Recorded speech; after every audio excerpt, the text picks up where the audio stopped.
About to get started. If you don't mind grabbing your seats.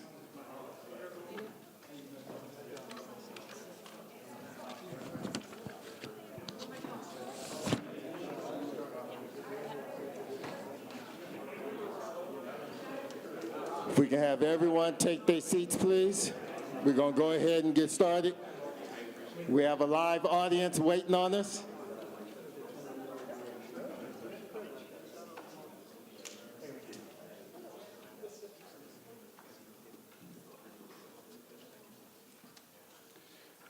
First, I just want to say good evening to everyone that's here today, and especially those that are on Channel 8 or that are watching us online. I'd like to say welcome to the Community Advisory Council year-end community update for the City of Aurora consent decree. We have been in the consent decree for a year, and now we get a chance to get an overview to find out what has been done, and also be able to engage the public on what they would like to see or some of the things that they're seeing as a result of the consent decree. My name is Omar Montgomery. I am one of the co-chairs of the Community Advisory Council, as well as president of the Aurora branch of the NAACP. Once again, welcome everyone. And before we get started, we'd love to share why we're here today. Elijah McClain. And when we think about Elijah McClain, it's the reason why we're sitting here today talking about how we want to improve public safety, how we want to improve accountability, and how we want to make sure our city is safe while at the same time making sure that those who abuse this power are held accountable. A lot of people don't know,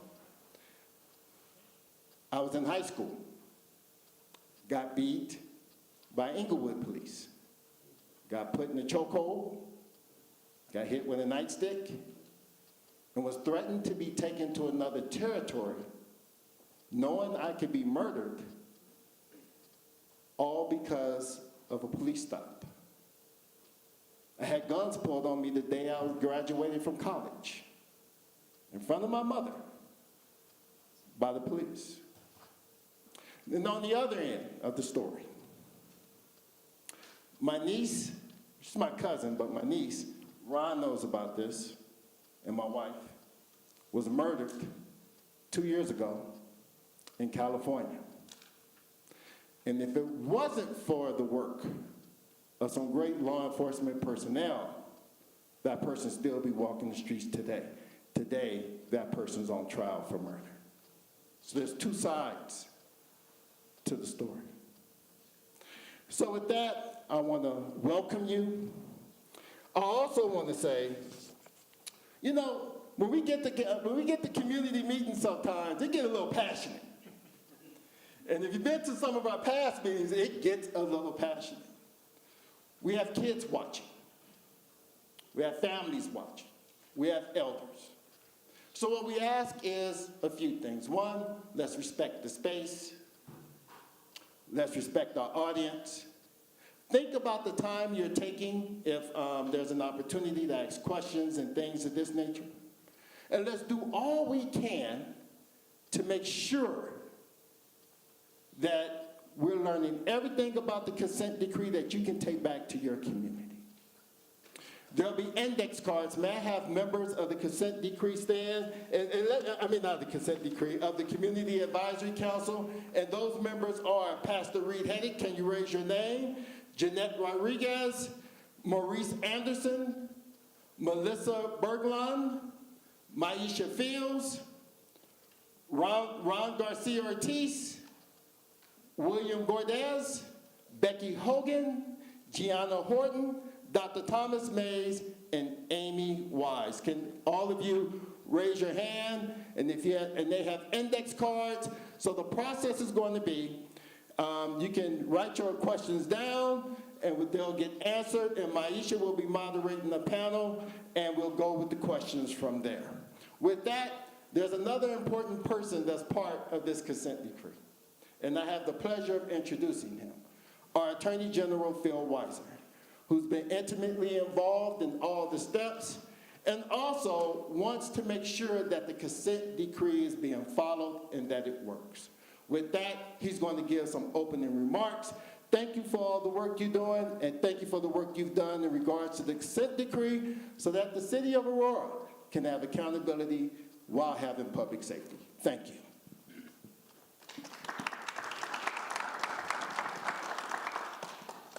Omar, thank you. Pastor Reed and others, thank you. This is an important gathering and opportunity for community members to come together to learn more about this decree, which is committed to doing what Omar said, which is how do we build confidence in our law enforcement system and how do we advance public safety. Those goals go hand in hand, and the consent decree is designed to advance that work. We're going to hear from the monitor who's been overseeing this decree. We're thrilled to have both the fire chief and the police chief here, and we appreciate the progress that's being made. We know some of it has moved less quickly than some would like. I do want us to underscore there has been progress and there's work to do. In terms of what the decree focuses on, it starts with some policies and how the police department and the fire department operate. It includes the concerns that Omar adverted to, which is our policing operating in a way that people are treated equally and civil rights are honored? Is there a commitment to using force appropriately and to addressing concerns about when excessive force might be used? And is there documentation of stops in a way that makes sure that what happened to Omar doesn't happen to others? We also know that the use of ketamine has been a concern, and we've worked, and the fire department has made efforts on that as well. And then as we've had some recent news on, how is the process of hiring going to work? How is training going to work? And how will there be recruitment that brings a force that represents this great city? And finally, accountability and transparency.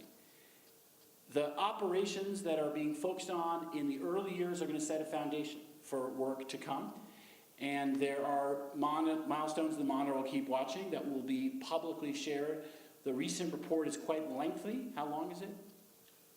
About 100 pages, and the main part of the... Yeah, there's some appendices too. So we've gotten a little bit of a abbreviated work here that's going to be shared with you.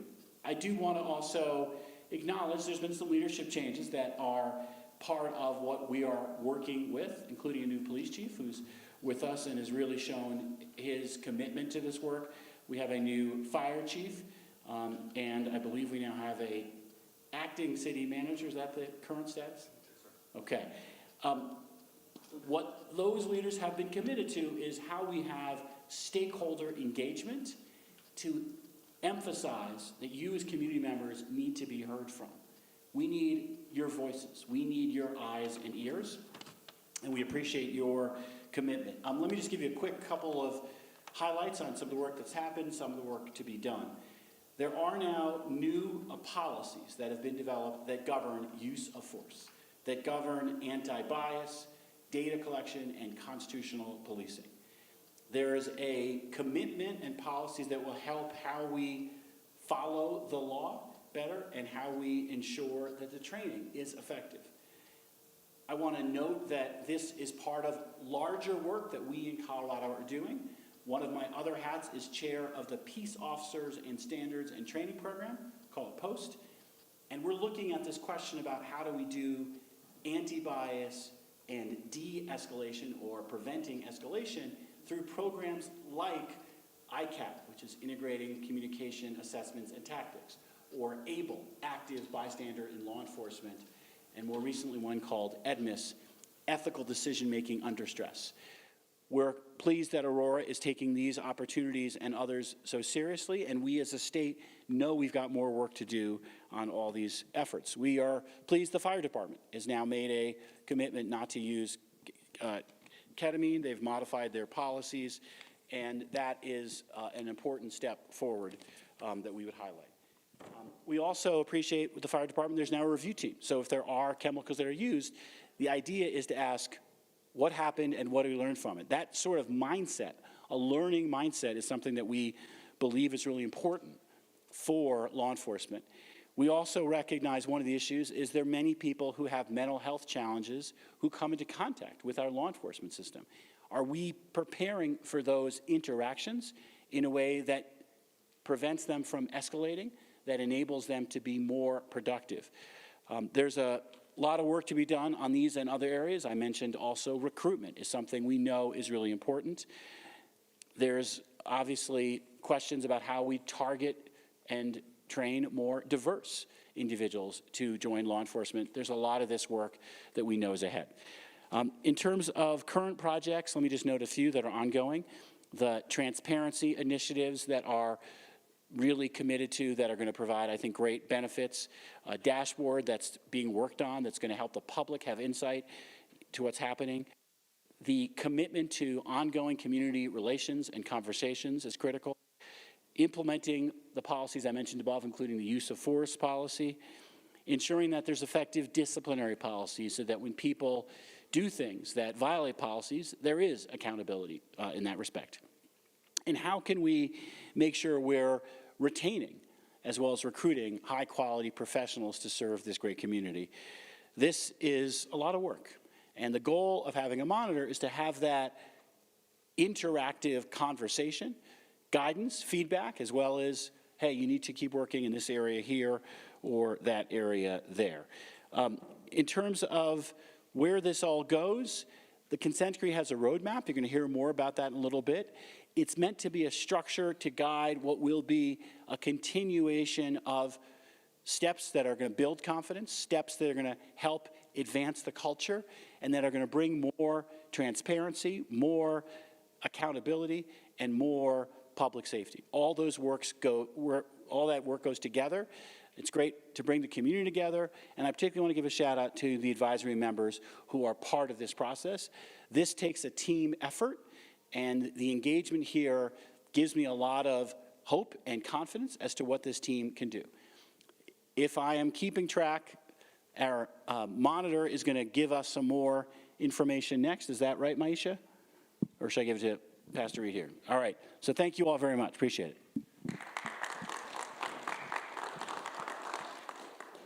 Thank you, Attorney General Weiser, for all of your work on this and those remarks. This is a kind of a complicated process. It was the Attorney General's office that did some investigation of the Aurora Police Department, Aurora Fire Rescue, and the city itself. It's as they were finding reasons for reform that negotiated with the city the consent decree. And together they agreed upon the basic tenets of the consent decree. And then they hired a monitor to come in and make sure we had an outside independent monitor to make sure that the consent decree was being followed. And it was a little over a year ago that IntegraSure was chosen as that monitor. And here with us tonight is Jeff Schlanger, and he's going to give us more about that. I was just looking through his bio, a couple of interesting things that you should know about him. Spent some time, it says on his bio that he was a prosecutor in the Manhattan District Attorney's Office. But I'm a pretty avid viewer of Law and Order, and I've never seen you. I've never seen you there. So I'm going to do a little bit more investigation about that. But when he was working for the Manhattan District Attorney's Office, he was a persecution of John Gotti, among some other really high-profile things. A couple of other pieces. He was Deputy Primary Monitor of the Los Angeles Police Department.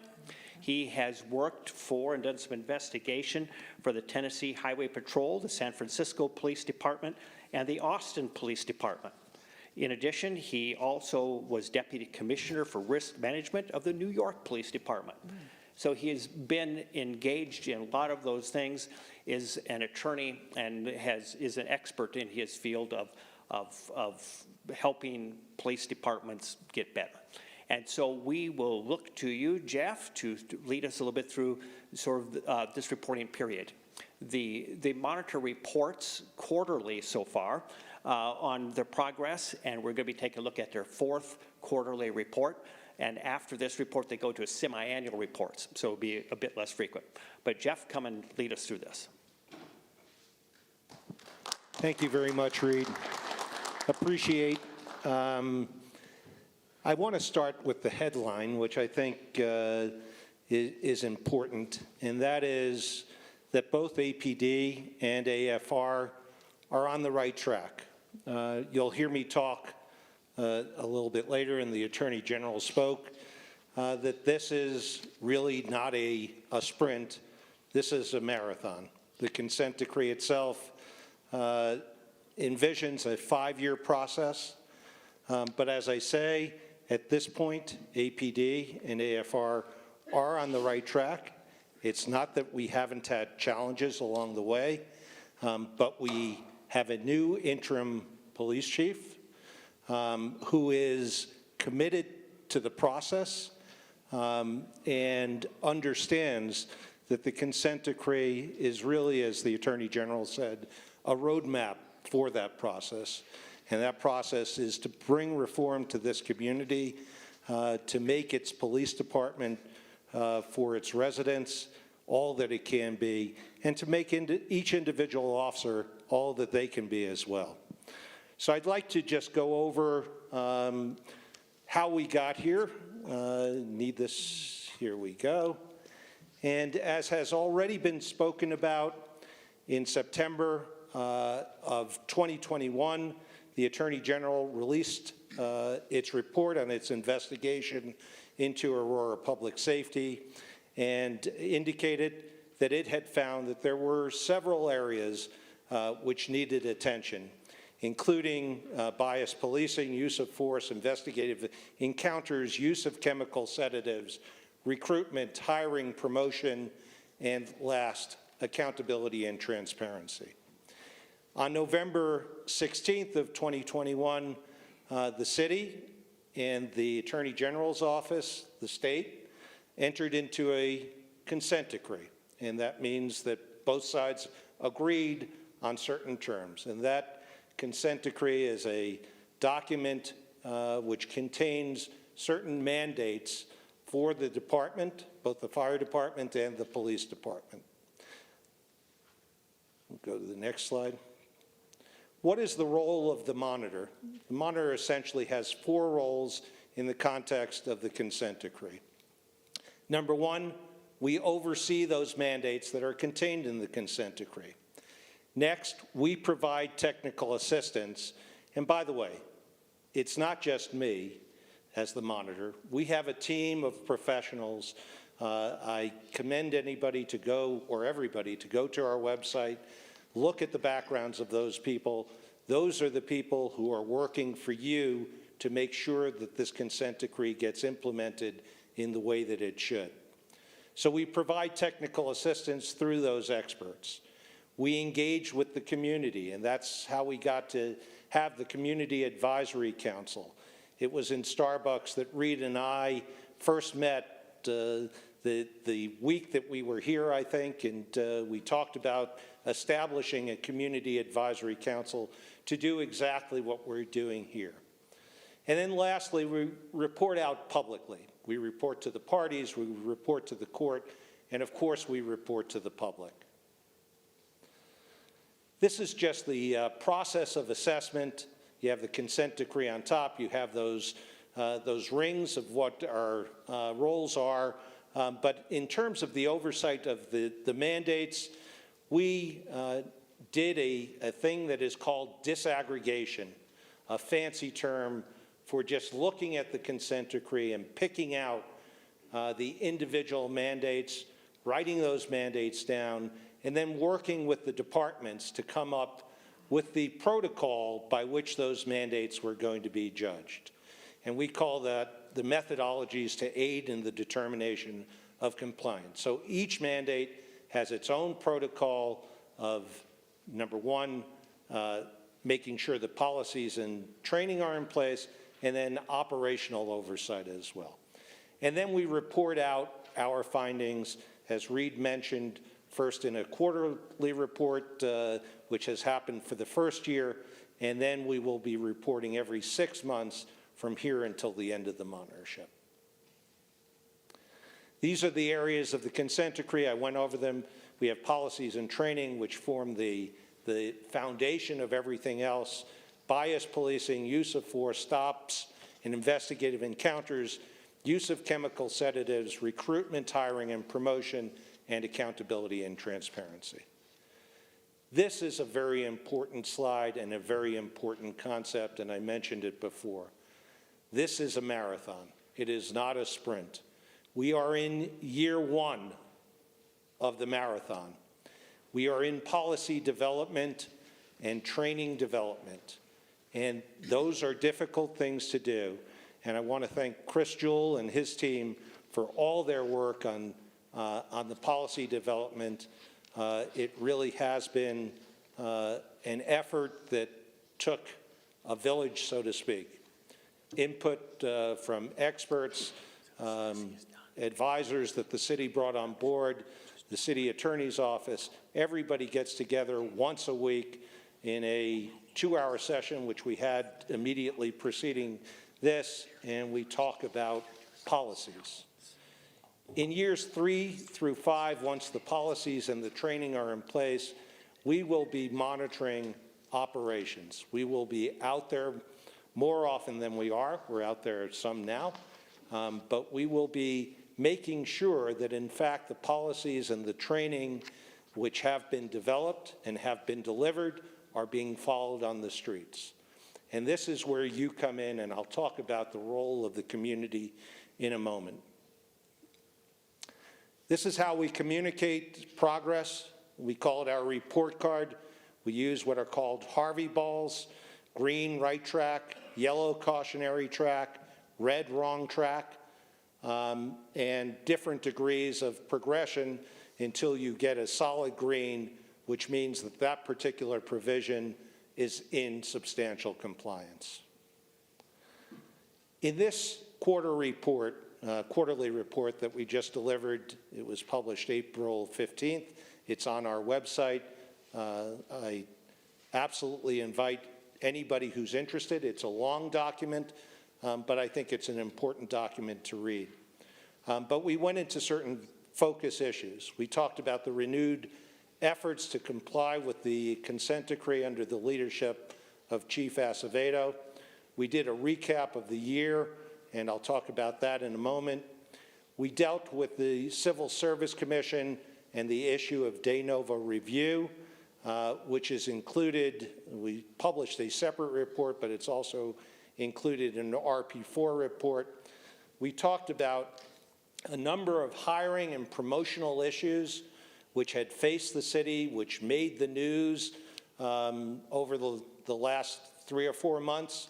And we made specific recommendations with respect to things that the city could do in order to improve on those aspects that led to the problems with those particular circumstances.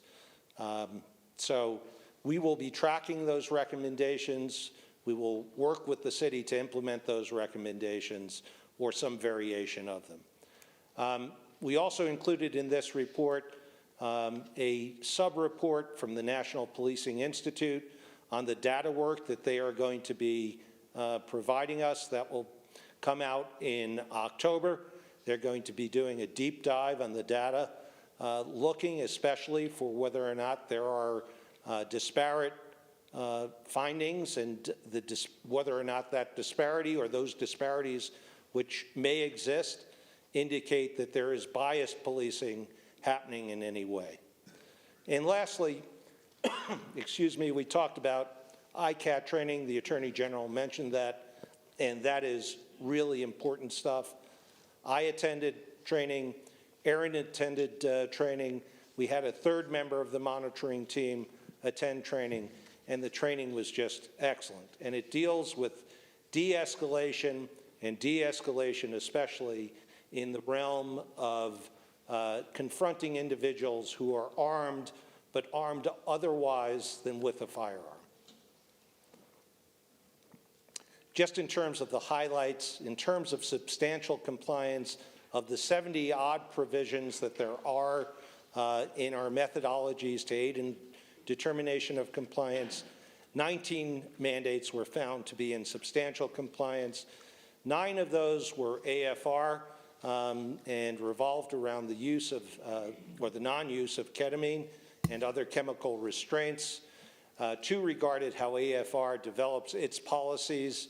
One regarded the Civil Service Commission's timely submission of policies to the monitor, and 6 dealt with the policies on constitutional policing and bias-based policing and the completion of associated training there. And then there was 1 on AFR scenario-based training. 24 mandates were on a cautionary track. That cautionary track means that we are watching this closely. A lot of those had to do with the use of force policy and other policies which, although the best intentions were laid out in the consent decree relative to a timeline, that timeline really did prove to be unrealistic. And I'm happy to announce that those use of force policies are complete. They will be signed off on in the next few days, and training will commence and be completed during this reporting period. 4 were related to the missed deadline for bias training. There too, there will be training in July. I forget the exact date, but somewhere beginning of July? 21st. We will be attending that training, and that occurred, or the delay occurred in part through no fault of the city. The presenters had an issue. It was originally scheduled for May 3rd, I believe. I'm sorry, March 3rd.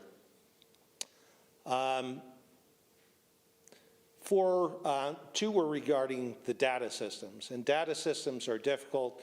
They continue to be a concern of the monitor, and we are working with the city to make sure that the projects that are in the pipeline relative to data are completed in as timely a fashion as is possible. I talked about the year-end review was a highlight, a focus issue in our report. We talked about the methodologies to aid in determination of compliance, stakeholder engagement, establishment of the CAC, a community survey that we will be repeating sometime in the next few months, 4 quarterly reports that we had issued, 3 community events, the constitutional policing and training, the bias-based policy and training, use of force policies, the Force Review Board, which I'm happy to report has improved significantly in terms of its introspection into events that occur in which force is employed. We issued an entry-level hiring report, and of course we are always looking for issues of the moment like those that we reported on relative to hiring and promotion. So here is my plea to you all, the community, and that is we're in this together. The reason we have the Community Advisory Board, the reason we need the community to participate is to get feedback. It's one thing to have policies, to have training. We need to make sure that you, the residents of this great city, are feeling those reforms on the street. We need to make sure that the police officers that you come in contact with are acting in the way that we expect them, that the department expects them to act. So please, feel free to reach out to me. My door is open. I'm happy to give out my cell number. For those who are listening and have paper and pencil, it's 917-337-2300. You should feel free, as some of you already do, to call. I'm happy to discuss any aspect of the consent decree with you and try to address your concerns as best we can. We also have a website, complaints, commendations, things that are on your mind can be delivered through that website or by texting me at the number I just gave you. So really, I thank you all for everything that you have done. It was because of you that this consent decree came about. The investigation, the consent decree, the monitorship, the CAC, all because of you. So with that, I'll turn it back to Reed? Maisha, I'm sorry. Thank you so much, Jeff. Thank you, Maisha. Yes. And so with that, I'd like to just thank IntegraSure for your work and just acknowledge your team. And if you all could just stand and wave. Jeff came with an incredible team that represents cultural diversity, and they've been on the hard lines working with community to do this work. So thank you so much. And then if I could get our champions who are dealing with this every day to join us here on the dais so that we can start our question and answer period. We have our brand new fire chief, woo, woo, who joins us, Chief Acevedo, our interim chief for our police department. Then we also have Jason who's joining us, our city manager. And we have members of IntegraSure who will be joining us. And each of our members of the dais today, of our panel, will give a 3-minute introduction about why this work is important and what specifically your role was. Before we get started, I would like to say that I am sincerely grateful for this opportunity, and I just want to give a shout out to all the community advisory members. I know we mentioned them before, but this is hard work. It's hard work listening to families and mothers and fathers of individuals who are worried about their children coming home every night. And so as an Aurora native, a survivor of gun violence, and also a mother, I just want to give a shout out to all the members of the Community Advisory Committee, because none of this work would have been completed. And this is just, yes, thank you. This is just one of the meetings that we've done, but all of us collectively went to every single ward. And we know that Aurora has over 365,000 residents, and we made sure that we listen to every Aurora resident as possible. So thank you all for being here. Thank you for your commitment to making sure we all feel safe and welcome in the communities that we live, work, and play in. And with that, I'd like to start with Chief Acevedo. If you could give us a brief introduction and tell us why this work is important to you. Oh, good evening, everyone. First of all, I want to say thank you for everyone that's here today. And I don't know if we mentioned that Mayor Kaufman is here or not. I don't know if you were, I don't know if we called you out, but our mayor's here. I want to give him a hand and thank him for his support of this process. This work is really incredibly important to me, not just as a police chief, not just a police chief that considers myself a community leader first and a community member first, who happens to be a police chief, who's always said, I run towards activists, not from them. I see Kate Ottemex and Mike over here, who's some of our auditors, and I want to thank them for actually starting to commend our officers when they see the good work and calling us out when we fall short. I really appreciate that. But it's important because trust is key to community safety and public safety. And trust is something that we have to earn each and every day. And I know that what happens in Aurora as a police chief that was in Austin and Houston and Miami and in the California Patrol in South LA, what happens in Aurora impacts the entire profession, impacts the entire nation.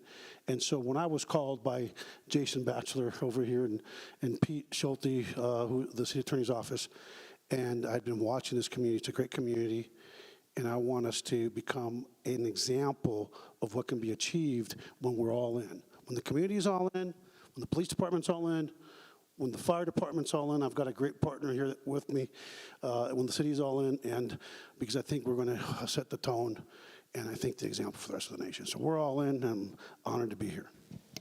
Thank you so much, Chief. We're glad to have you. Next, I'd like to go to Chief Otten. Did I pronounce that right? Yes, ma'am. Okay. Thank you for being here. Welcome to Aurora, Colorado. Thank you. Yes, I think I'm the newest member of this leadership team and of this community as well. My name's Alec Otten, and I come from 27 years in the career fire and EMS service. I started with this community about 6 weeks ago, and so it's been a lot to absorb and to take in, and I've met a lot of people, and I'm happy to see a lot of familiar faces in this room. I think that means that I've been able to make some connections along the way. I am an informed participant in this process. When I came here, the city was under consent decree, and I read that consent decree before I came to this department. And why is it important to me? It's because the work that we're being asked to do in partnership with the community is the work that every fire department should be doing already. And so there is nothing in the consent decree, there is nothing about relationships, trust building, enhancing trust, being part of the community and engaging the community that is intimidating or is anything that's different than what I do as a natural part of my work. So it feels like home. And a lot of the work that I've had the opportunity to start doing with my team, who's also here, around recruitment, around community engagement, around innovating in our protocols and our care for the community comes very natural. And so it has been important to me for the last 27 years, and it'll continue to be the heart, the basis, the foundation of my work here as I serve this community. So thank you for the opportunity to be with you, and thank you for the opportunity to introduce myself. Thank you, Chief. Jason, our interim city manager. Thank you. So my name is Jason Batchelor. I've been with the city about 15 years, first as a budget officer, then finance director, and in the city manager's office now for about the last 8 years, in the interim now for about the last 4 weeks. So the reason this work is important is because, as has been noted, it is fundamental to reestablishing trust and legitimacy with the community. And it's the work that we have to do to reestablish that legitimacy and trust with the community. And it's, quite frankly, our public safety is the priority we hear about from the community, and we hear about from our elected leaders and the mayor and council. That it's something that they talk to me frequently about. They want our community to be safe. They want everyone to feel safe in our community. And this consent decree is the roadmap to help us reestablishing that trust in community and getting back on track. So that's the work that's ahead of us, and it's the work that we are engaged in and glad to be doing for our community. Thank you so much. And I just would be remiss if I didn't acknowledge the fact that the fire department came down to the Capitol last week to acknowledge a new lieutenant. Did you want to talk a little bit about that? Because I think that establishes trust with Sure, folks. and so I wouldn't take any responsibility for it. The team that was in place was part of promoting Kat, who's the first African-American woman promoted to lieutenant in AFR, and that celebration was fantastic and a long time in coming. And so we're excited for her and what she's going to do for our community here. So thank you for acknowledging that. Appreciate Yeah. Hopefully we get that new electronic fire engine that Boulder just got, $1.78 million. So with that, I'd like to pass it back to IntegraSure, and Jeff and your team give you all an opportunity to introduce yourselves. Yeah, so you've heard enough from me. The pastor introduced a little bit of my background. So I'm going to ask JT and Aaron to introduce themselves and talk a little bit about why the consent decree is important from their perspectives as well. Great. It's a pleasure to be here. And I'll keep it brief because I really want to get to the question parts. But I hearken back to what Omar was talking about growing up in South Central LA. And when he mentioned in Inglewood and the encounters that he had, we've traded stories, and whether it's Aurora, Colorado, Miami, Florida, Chicago, the reality for African-American youth is that our encounters with law enforcement oftentimes are less than what they should be. So I'm excited to be a part of this because this allows for the opportunity to provide a blueprint for what can and should be. And I think, also being a chief in my second agency now, we owe it to the officers to provide a blueprint of where American law enforcement needs to go.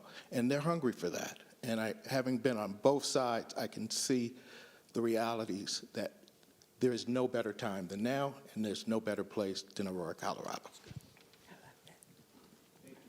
Aaron?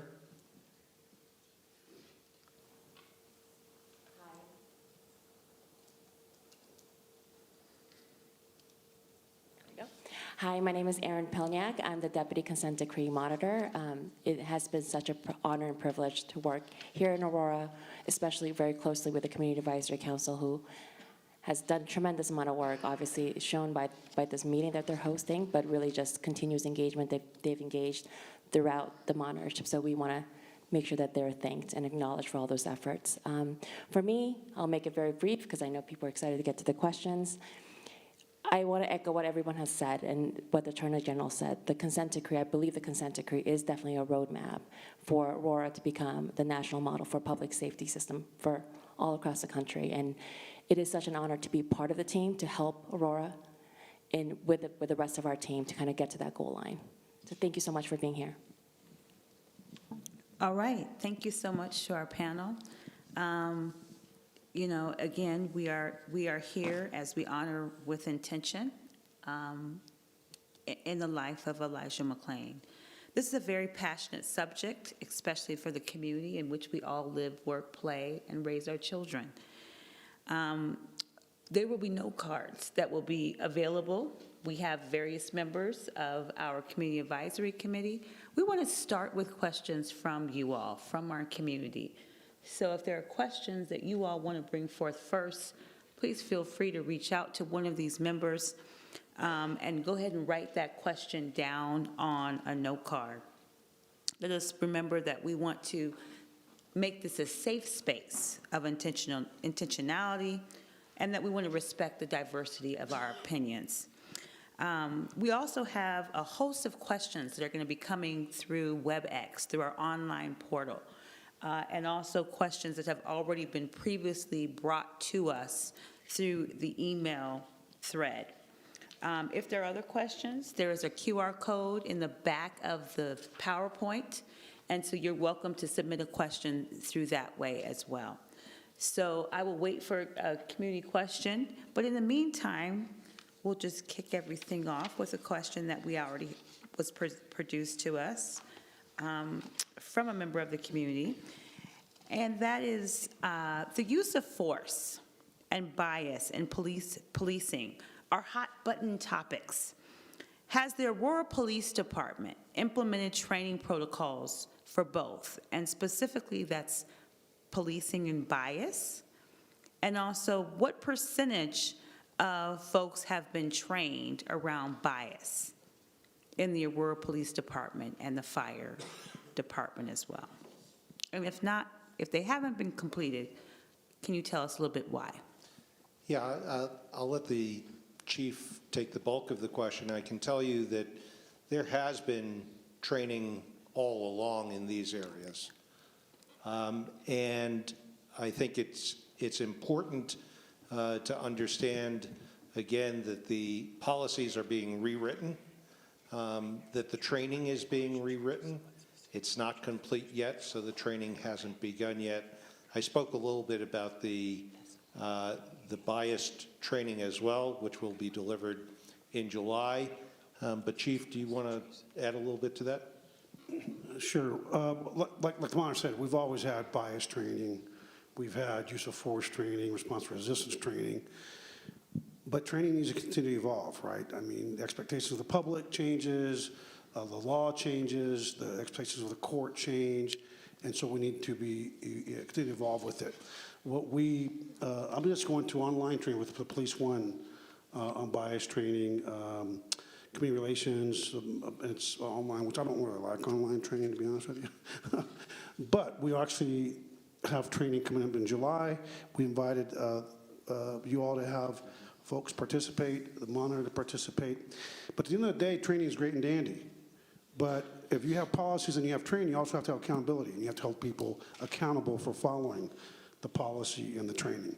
And I think that that's an area that is evolving with our command staff and our leadership cadre, because we want to create, and not that it exists, but we want to strengthen a culture of respect and a culture that understands that when you follow training, you follow the law, you wrap yourself around it, you are protected and the community is protected. So we are going to continue that effort. And the last thing I want to add to training, hopefully sometime by June, I want to invite you all, I want to invite some of the community members, even some of our folks that are our auditors, to come out and participate in some of our training, go through some scenarios, see how we train, see what the things are that we're teaching our people, so you can see a perspective from the other side of the cop car, right? The other side of the door, the other side of the badge. And I think that's going to be really helpful as well. I've done it before, and it's been wildly successful and popular in other cities. Did you want to answer? Yes. Sure. I think the most important piece is understanding implicit bias, and I think that that's been touched on in our training processes, but I don't know that it's been part of a comprehensive strategy. And so in the short time that I've been here, I've already met with our diversity, equity, and inclusion group and asked them to focus on developing or working on refining an inclusion plan that does a couple of things, that teaches about multiple cultures that live with us in our community, in our fire stations, and find ways that we can really wrap that into a strategy. The other piece of that is the community-driven piece of development of a strategic plan, which Mr. Batchelor and I have talked about revising in a big way with stakeholders from our community who can help us understand how to include that in our strategy as well. So I know that the training staff is working on things to enhance that. Our DEI work group is working on things to enhance that, and the community is going to help us work on that as part of our community-driven strategic planning process. So I hope that's helpful. Thank you. Yes, I think that answers the question. As a follow-up to that, one of the things that we've become very aware of within the city of Aurora is the mental health challenges of folks when they're pulled over. And it's great that we have a co-responder model. But can you talk a little bit about your training, how your training specifically identifies and work with folks who have unmet need? So the unhoused, those who are struggling with mental health illness. And how are you measuring it? So what is the evaluation tool that you're using? And then how is that evaluation tool being used to hold officers either on a fire engine or in a police car accountable? So just a quick answer to that is one of the pieces of our response model that isn't commonly discussed is our community responder, community paramedicine program. That program is specifically focused on some of the underlying needs, helping connect people with resources that they might not have that tend to generate a 911 call. And so the unhoused is one of those people who are experiencing problems with behavioral health or mental illness that don't have access to care or other resources. That the fire department has a referral process where the line staff who responds on the engines will refer that to our community paramedicine group, and we'll go out and we'll make contact and see if there are things that we can do that can help address the underlying challenge for that member of our community so that they can have needs met, that they can make connections that can help them with the underlying problem. As far as measurement tools, I think one of the things that I'm passionate about, and my crew would probably throw things at me when they hear it, is how are we measuring that performance? How are we evaluating our outcomes? And that can be difficult to do, particularly when we don't have address points to go to. So our community paramedic does have familiarity with many of the folks that he connects with and cares for. And so right now we can measure outputs and contacts, and then we can evaluate whether or not that member of our community has felt the need to recontact 911 as an access point, that can give us a good indicator of whether or not we were able to meet some of those underlying challenges or help them connect with the right resources. Does that speak to the question that you're asking? Yes, thank Okay, you so thank you. much. Chief. Nothing for us when it comes to mental health and mental health response, crisis response. We like to think that we should only have specialists, but unfortunately, a lot of times officers aren't responding to these calls. Officers may encounter these calls. They may be having lunch. It could happen anywhere.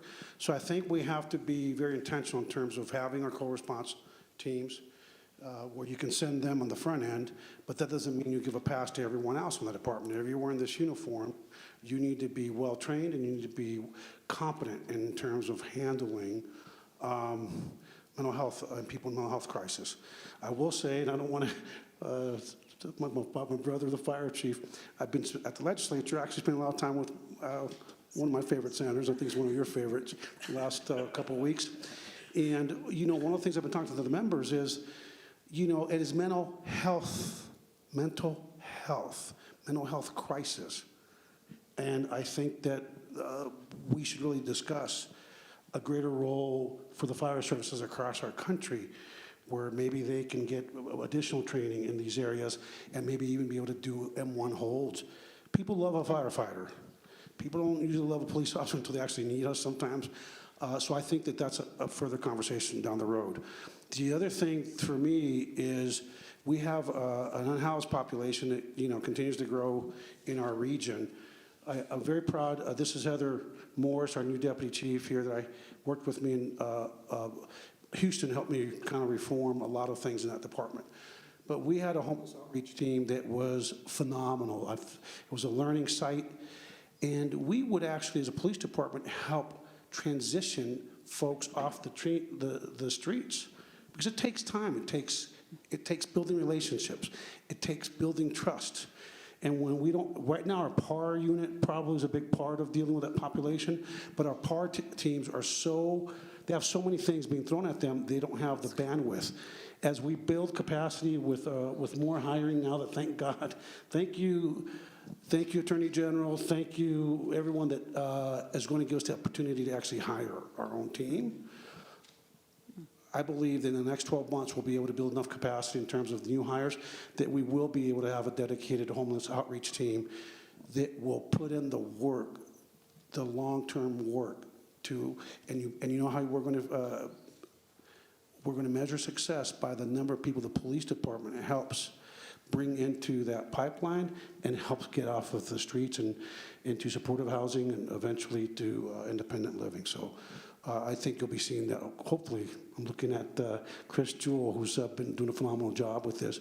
I think in the next 12 months or so, we should have enough officers to actually start a team. That's exciting. Thank you, Chief, for bringing that to the forefront. Jason, can we get your Real quick, comments just on for the audience, just to help understand the resources that we do have. The city does have a co-responder model where we will have a police officer go out with a licensed clinician. And then in addition to that, we also have another model where we will send out a licensed clinician with a paramedic. And so we've had those programs now for a little while. We have 5 co-responder teams. We have 2 what we call mobile responder teams, so those are the paramedics. What we did last year is we actually had our police auditor do an audit of those programs, and they came up with a number of findings and recommendations on things that we needed to improve. And one of the things, Maisha, that they noted was data collection. And so what we've done is a few things to implement the recommendations out of that. We went out and did a request for proposals for a partner to make sure that we could get fully staffed on the clinician side. It's a challenge to get fully staffed on the clinician side. We are now partnering with CU, and they have been great. We are now fully staffed on licensed clinicians for both the co-responder model and the mobile response team, the paramedic response. So that's been great to see that partnership come along there. And then one of the other recommendations that came out of that audit was that we also hire somebody to be a data analyst, to get exactly to that point, to be looking at trends, to be looking at those responses.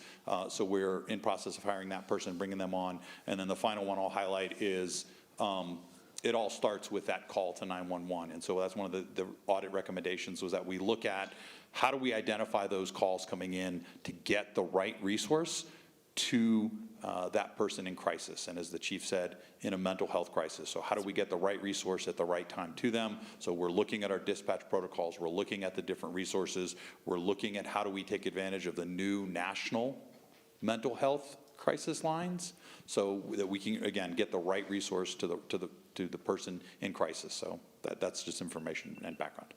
Extremely helpful. Thank you, Jason, for adding that. And I'm sure there's some mental health providers that probably want to know how they could take an opportunity to be a partner with you on that as well, who are probably in this room or listening online. This next question goes to Chief Acevedo. You're in the hot seat tonight. No, just So I'm used to it. Thank you. This is a question from the audience, and it says, to protect the great officers, Chief, will you commit to creating a policy on protecting whistleblowers? And what are the avenues that you will take forth to make sure that they are protected? Well, first of all, I am a whistleblower. I've been a whistleblower twice in my career, once with the California Highway Patrol. It came at a great price, 4 years of being retaliated against, 14 days of hearings, whistleblower hearings, and I prevailed after 14 days of hearings.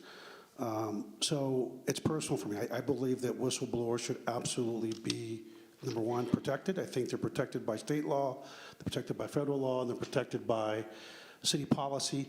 And I can just be real clear, I will have zero tolerance for any retaliation as it relates to retaliating for anyone blowing the whistle.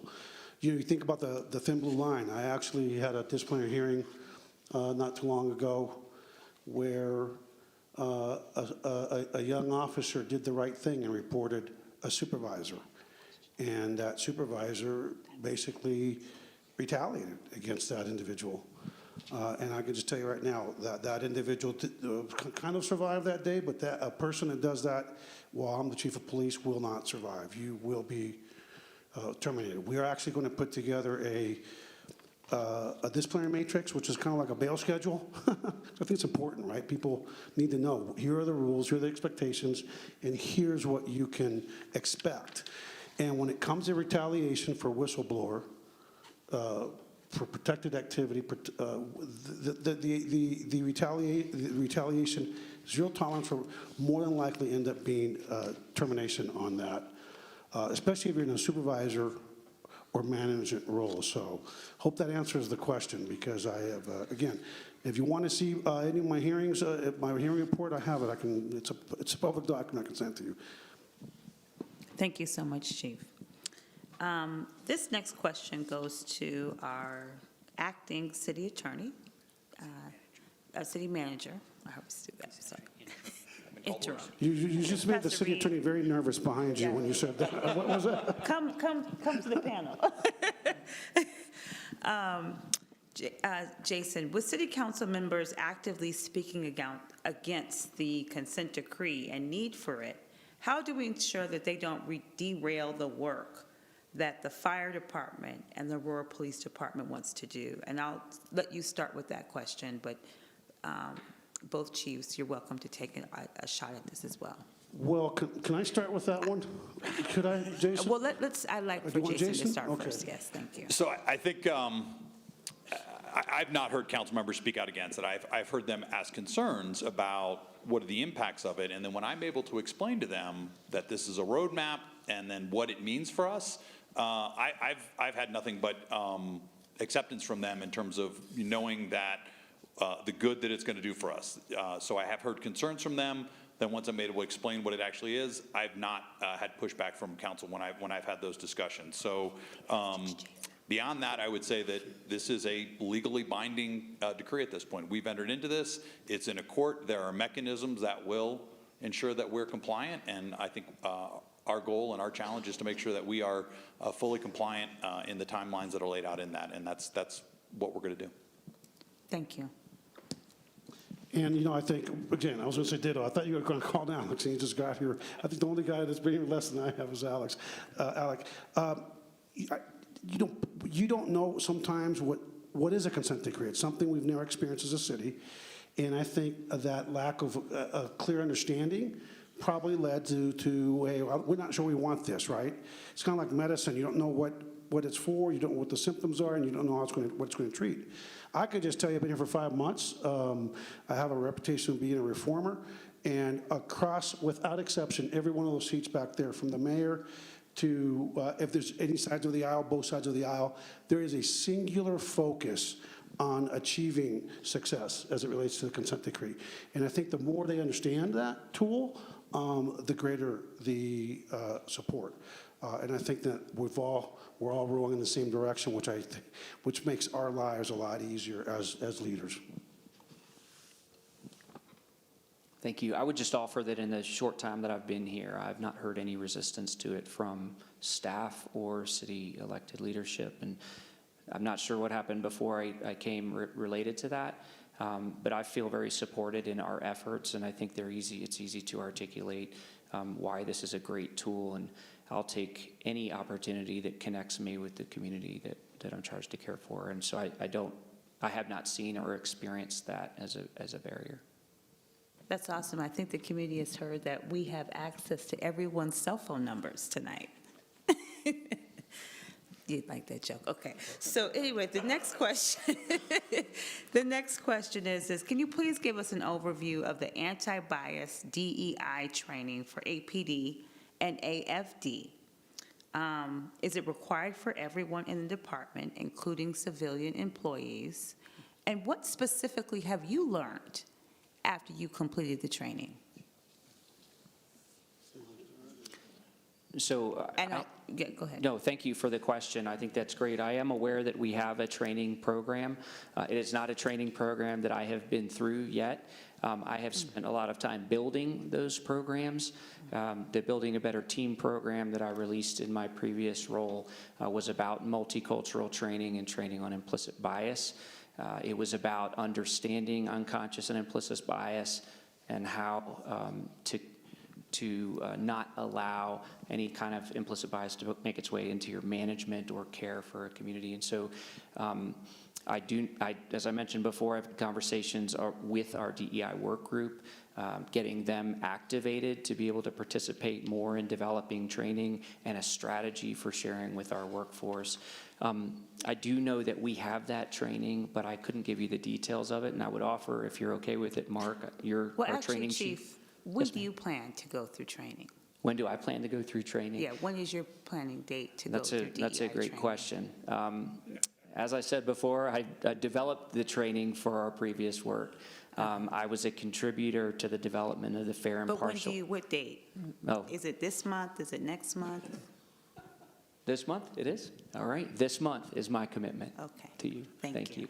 All right, Chief Acevedo. Well, first of all, I'm going through training right now. I don't know the Police One training. We're also in July, have the training that you're all going through.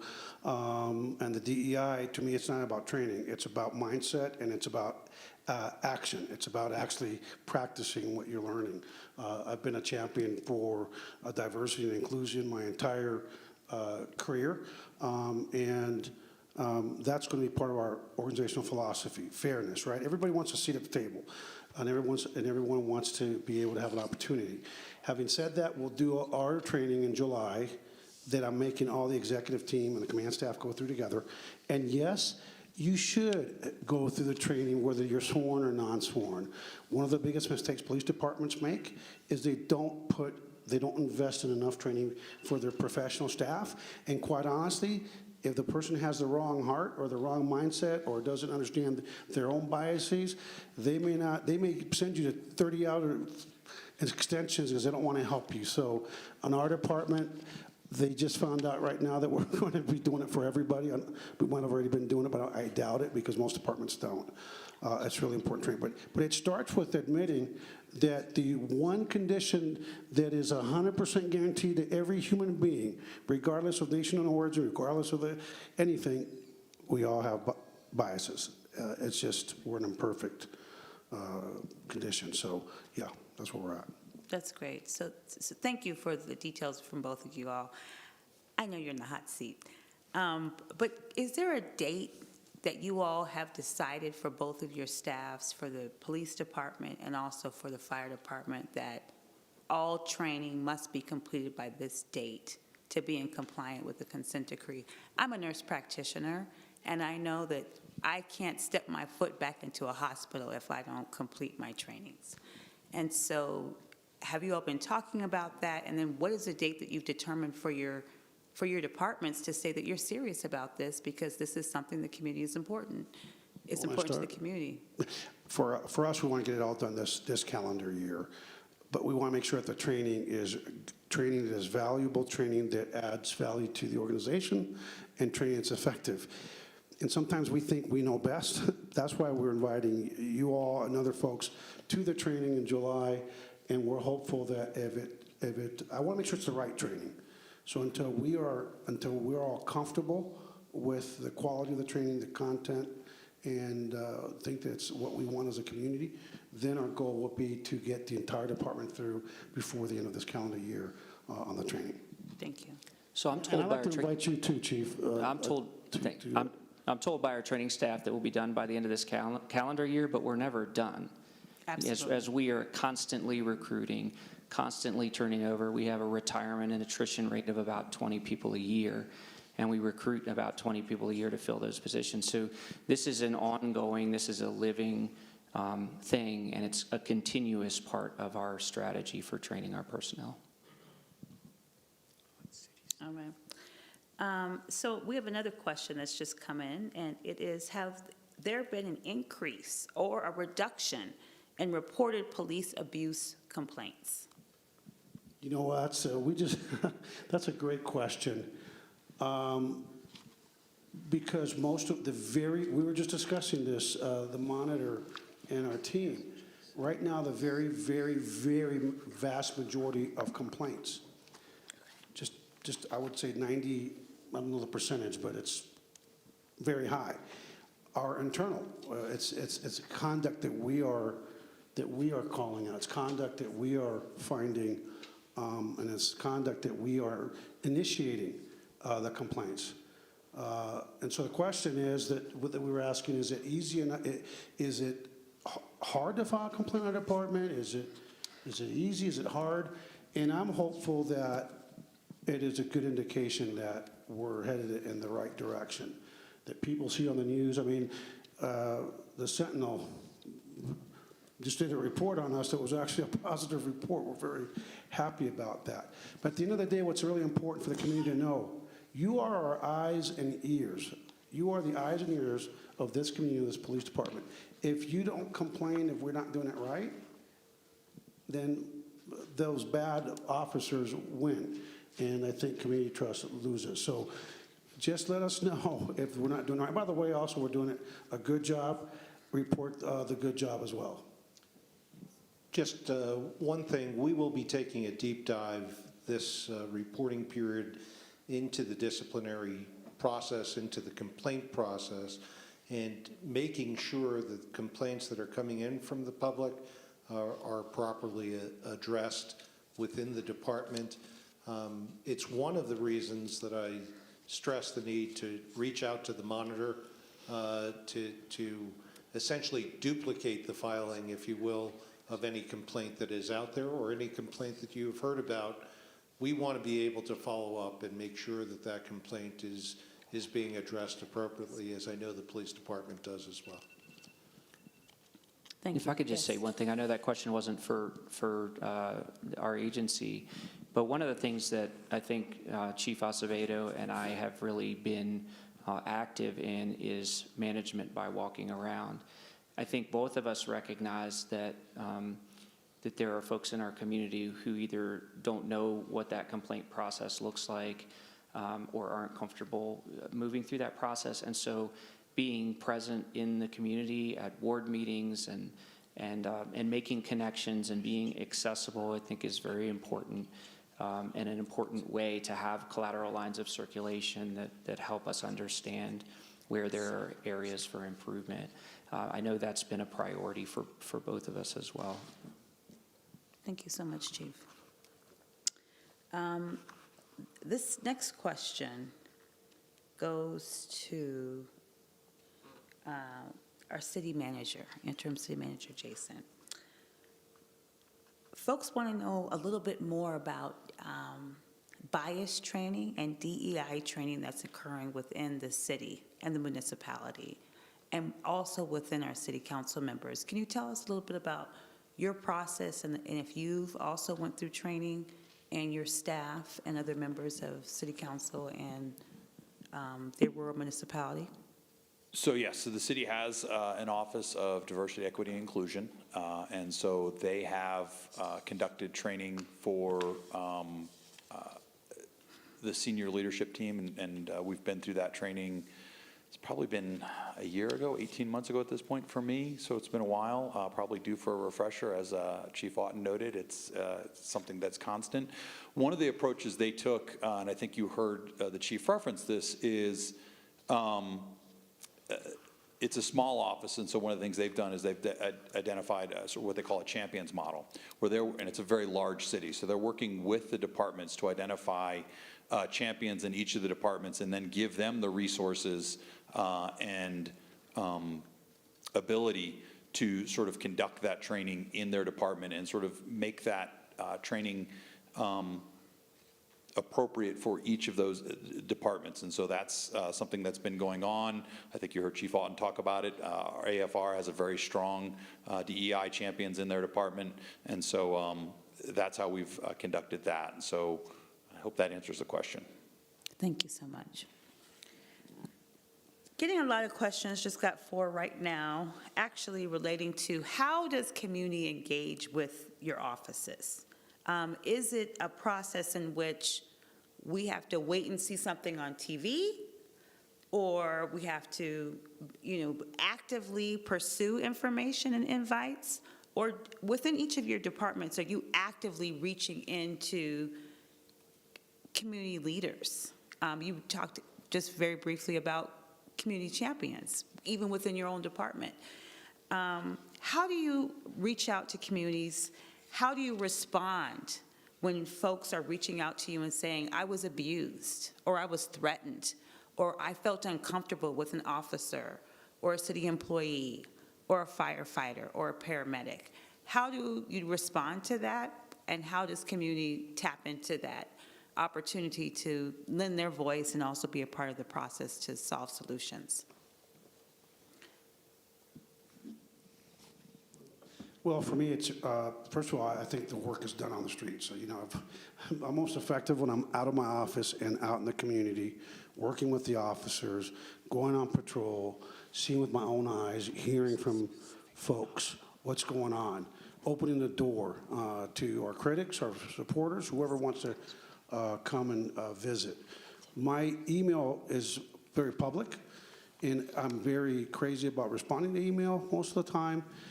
And I will just tell you that there is not a single email that I get that I will not respond to, personally follow up. If you ever get anything from my office with my name on it and it's not my signature, a real signature, not a stamp, then that is not from me. I do not believe in that. I look at all correspondence with my name on it. I sign it myself. And but I will just say this is city's a lot. This is the smallest city I've served in, but it's a very busy city. I would just ask if for some reason I drop the ball and don't get back to you, I guarantee you it was not intentional. We're all human beings. Pester me. It's okay. That's what I get paid for, right? Do not hesitate if you didn't get the answer to call back, to write back, hold our feet to the fire. But it's very important. And again, the work is done with our community partners. The work is done out on the streets. And quite honestly, the most important work is with youth. I'm excited now this summer that we're going to be working a lot with young people in our community, and I'm really hopeful that we'll be able to build a lot of trust. If you want me somewhere, all you got to do is let me know, and I'll be there. And if I can't be there, Chief Morris will be there, Chief Jules, our officers. We want to be communicating with the community outside of the 911 call loop, where that's not the time. That's the time to build trust by doing the right thing, but it doesn't give us the time to spend the quality time. So when you need us, just ask. And for the people online, my email is Acevedo, ACE, V as in Victor, EDO, @auroragov.org. I think we have a challenge in the room. We now have your email and your phone number. Yes.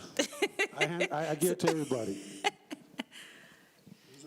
So this is a reason that I like working with Art, because I think philosophically, we're the same way. The management by walking around, the multiple lines of communication. The fire chief email is very public. My email is aoughton, OUGHTON, @auroragov.org. And people should feel free to reach out to that, reach out to the main telephone number with the fire department or the fire chief email. We have community engagement specialists. We're present on pretty much every social media platform for messaging, as well as being present at board meetings and events in the community. So if we're missing, which it's always possible that we're missing an avenue, I hope someone will let us know how we can be more accessible than we are, because that's the goal. Thank you so much. And so as it relates to, just as a follow-up, is there an actual platform for discipline? So, once the consent decree committee leaves and the monitor kind of goes away, in that time that it still is here, and then after that, where do folks actually go to file a complaint?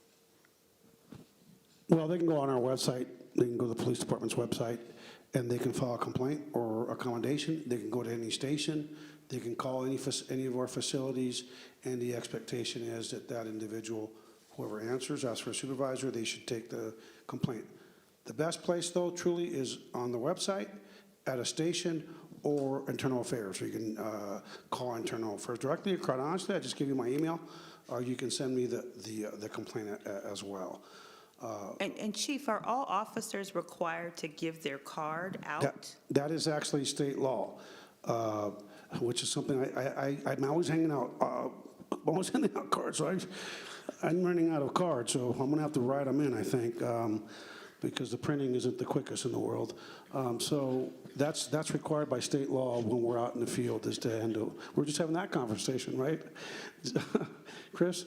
So yes, they are supposed to give out cards. And look, and quite honestly, we work for the people. And the sooner that we understand that we work for the people. I mean, I'm employed by the city. I'm employed by the city manager, but I always say we all work for the people. And so when someone asks you for a card, especially out of an enforcement contact, you are required to hand them that card. Did you want to add anything to that? You let anybody in our department know if you've got an issue, and if you don't get any kind of response from them, you have my email, and I hope you will reach out. Awesome. Thank you. And then another question we just got from the community here in the audience is, how are you guys, we have over 100, no, it's up to 222 different languages in Aurora. So how are you dealing with the complexity, but also the diversity and just the beauty of having just this metropolis of so many people from around the world? And how do you make sure that you can communicate to everyone in a language that is first to them? That is such a tough subject to tackle. I smile because it's something that I believe is in fact, I called this community when I came here just beautifully diverse. And I've heard over 150 languages, now I've heard over 200, and I know it's a challenge to connect. We do have translation services, but typically, and I just remember hearing it today, that we've translated this document into Spanish. And so it's one of the, so we got 199 to go. Yes. And it is a challenge. And so we do have language line services. I had the chance to sit in Aurora 911 Center and listen to them use those resources as they took calls from the community. We've got a lot of work to do there. But just today I was talking to our fleet manager about how it is we make that more proactive as opposed to reactive, inviting people. We have several members of our organization, I know Chief Acevedo does as well, who are multilingual. The challenge is letting people in our community know that that officer or that firefighter is multilingual. And so we're exploring things like a language placarding system that could go on our apparatus that would tell people that there was a multilingual and what language that a member of our organization spoke. It's imperfect and it's incomplete, but it's definitely a work in progress and something that AFR is paying attention to. So thank you. That's good. Thank you so much. You want me to add anything to that? Yes, yes. English yes, is my thank you. second language. Okay. And thanks to my public educators, I can't shut up because I love this language. We want to actually incentivize somehow, I think the decree kind of speaks to incentivize our bilingual officers, or they don't get anything. And quite honestly, they're working hard in this city with so many languages, especially the Spanish speakers. So we want to, if we can't find the funding, maybe when it comes to transfers, and there's like the CHP, I grew up as an officer throughout the state. If the state of California by law, a 5% contact rate, if you have a 5% rate of contact with the language, you're required to provide under state law services. Well, the CHP actually has 2.5 by policy. We just adopted 2.5%. So it's really important because communication is everything. To include American Sign Language, because I can tell you I've seen instances where people that are hearing impaired from that community do not get treated the way they need to be treated. And so we're committed to that. We want to incentivize it. And I do believe, because I can tell you firsthand, I was at a scene working patrol where there was about 20 Spanish speakers that were victims of these crazy men that were beating them with bottles and everything else. I was the only Spanish speaker, and I got upset because my officers are doing such a good job. I thought I was going to be their hero. But they were actually getting, the translation shows, at least in Spanish, was very effective. So I was very pleased to see that they were able to actually get it done. Thank you so much. I'm going to shift this back over to IntegraSure. We have a question for you all. A lot of people are concerned that, when you all leave, what becomes the bottom for response. And so as the monitor of APD, AFR, and civil services, and unfortunately we haven't been able to talk very much about Civil Service Commission, but their progress or lack of progress on the consent decree directives, how are citizens of Aurora going to be assured that what you're reporting is accurate, and that if there are possible consequences, that those remedies and solutions will be followed through after the 2-year mark? So in terms of the assurance, there was a process that was gone through in terms of selection of IntegraSure. Assurance is in the name, but that wasn't why we were selected. We were selected because we had a reputation for integrity and a reputation for expertise in this particular field. We were selected by the Attorney General and the city. We are going to do everything that we can to make sure that the terms of the consent decree are carried out. We will report that publicly. To the extent that they're not, we will be looking for remedies from the court or from the parties. The most likely remedy is extension of the consent decree. For those things that aren't completed at year 5, we go to a year 6. And if they're not completed in year 6, we go to a year 7. It's my hope that we complete everything certainly by year 5. We want to get out of here. We're not. You want to leave Aurora? We're not getting any younger. I'm not getting any younger. All-American city, you want to leave? No, But we want to leave it when it's the model. when you're ready, right. When it's the model. And we have to work with the city to make sure that there are things in place that take what we were doing and bring them to the city as a permanent fixture. We need to make sure that there is a police auditor on board who is going to carry out some of the work that we're doing. I meant to say police monitor. There is a police auditor on board. That they will be working together to carry on the work that we have started here, that there will be a program of auditing that is regular. So it's very important to us that these functions are put into place and that they will carry on after we leave. Thank you. Follow-up from I Jason. was just going to echo what Jeff had said, which is the consent decree really is intended to, be, to build systems of accountability and systems of transparency so that it lives on beyond, everybody up here today. So that's really the intent, is that as we reestablish trust, reestablish legitimacy, we're building systems that live on beyond all of us and continue to provide that level of transparency and accountability to the community. May I add something really quickly? When you file a complaint and it leads to formal first of all, you should know the outcome of that complaint. That's right. And we want to build transparency.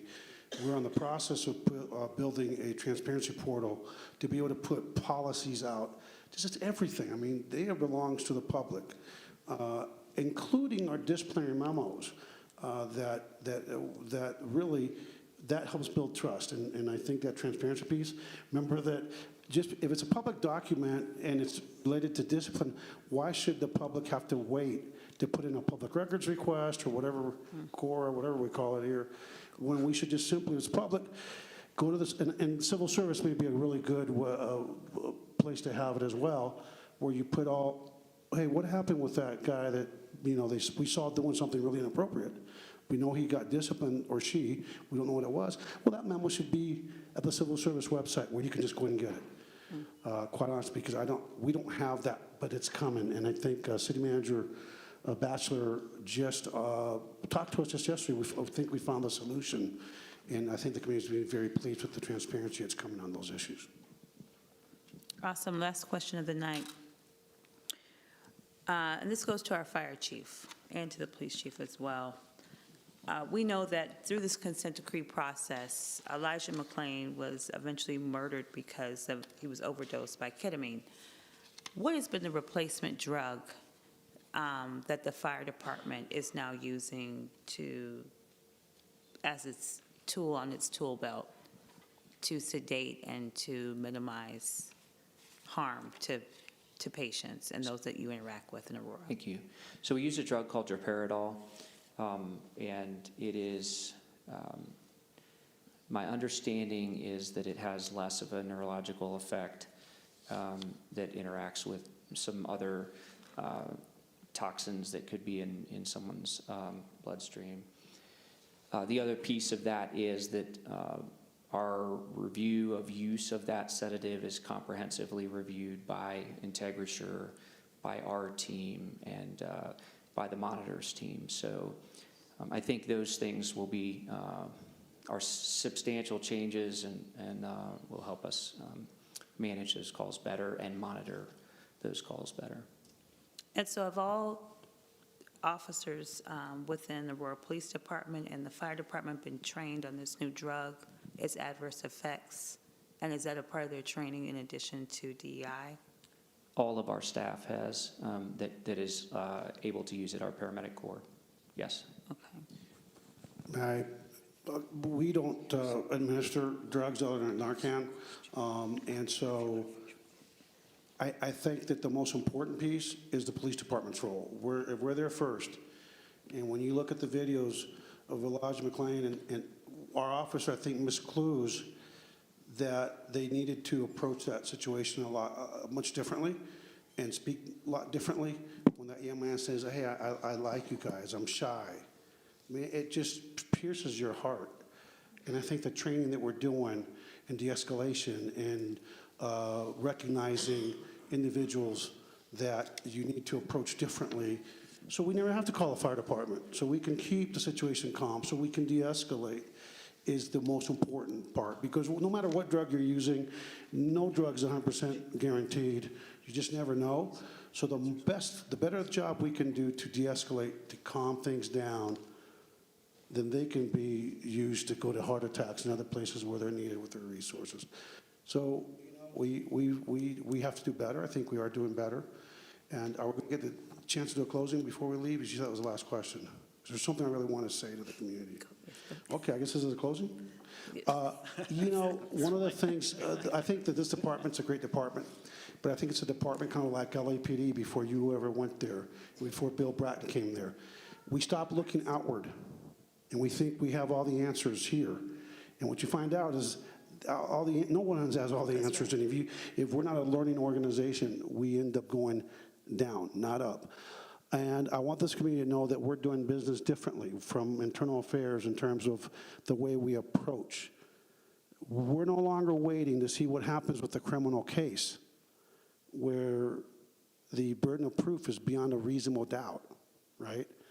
We are taking immediate, concurrent action when an incident happens, whether it's an off shooting, a use of force, because my burden of proof is a preponderance of the evidence, which is 50% plus one.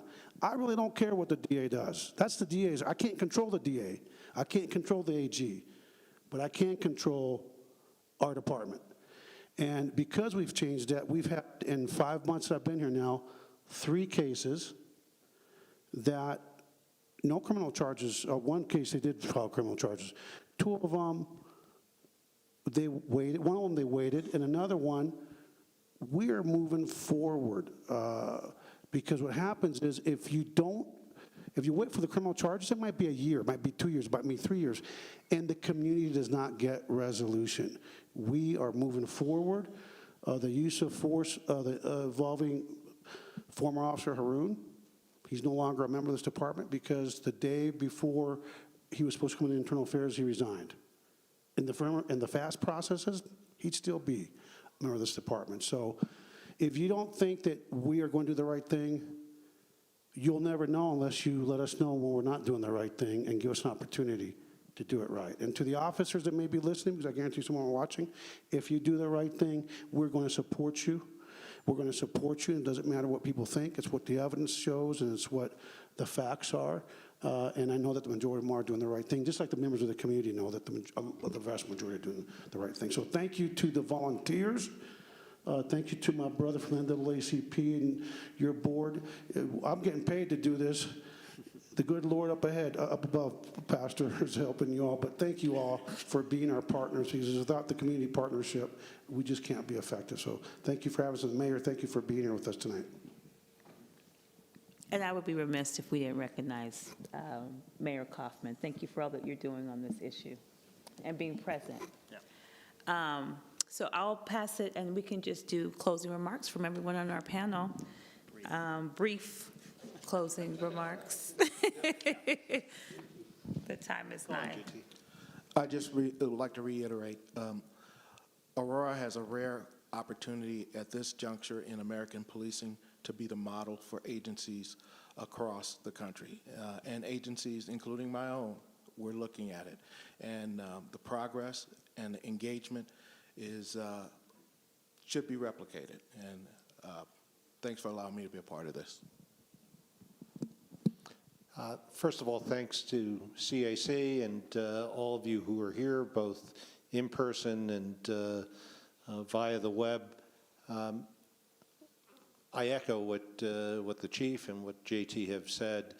I think history will look back on this period of time as a time where we were given the opportunity through the consent decree process to really make Aurora all that it can and should be, which, as JT has said, is the model for the rest of the country. So I have every expectation that that will come to pass, and I just want to reiterate for those who understandably are impatient and want to see the change entirely yesterday.